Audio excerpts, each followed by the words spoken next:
ఒక్క రూపాయి కూడా లేదు. ఏదో ఒకటి చేయాలి. ఓ మామను వాడేస్తే పోలే.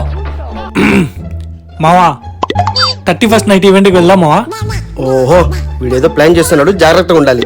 నాతో డబ్బులు లేవు. నీ కర్మ. నా కర్మ ఏంటి?